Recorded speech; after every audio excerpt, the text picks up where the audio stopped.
Good morning and welcome to Redeemer Lutheran Church. I'm Pastor Gary Lodeholt.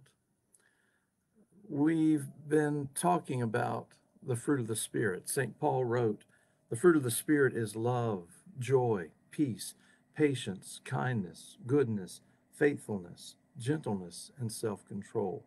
That's what we've looked at all week. But finally today, I want to talk a little bit about bearing fruit in our lives.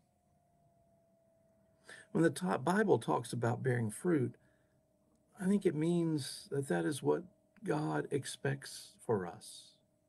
Fruit is what we're supposed to be.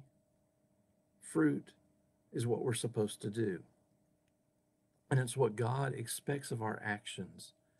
It's what God expects of our character. St. Paul also talks about, at times, he talks about the gifts of the Holy Spirit.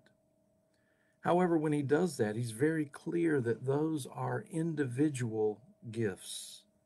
Some people are given one gift, others are given something different.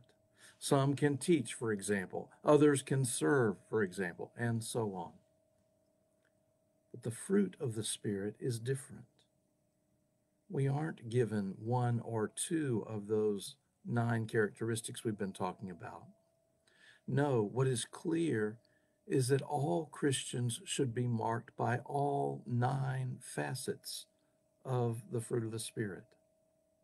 So although we've talked about them individually this week, that's not how Paul talked about them.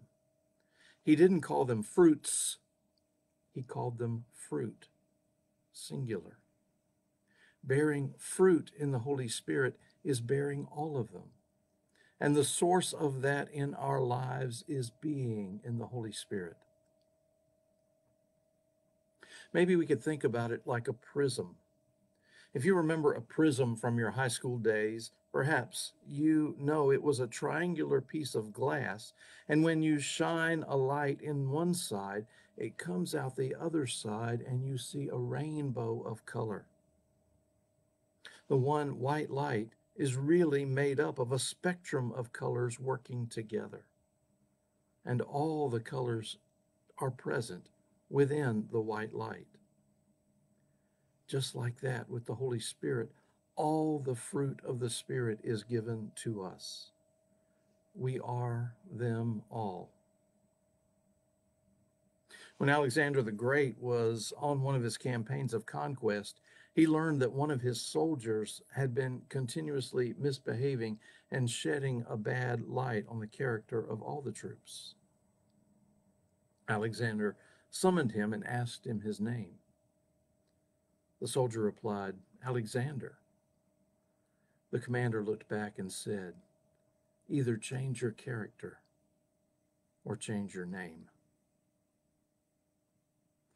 We bear the name of Christ, and our lives, our character, our actions should reflect whom we are named for. That's the fruit of the Spirit. Thanks for watching, and remember to let this day belong to God.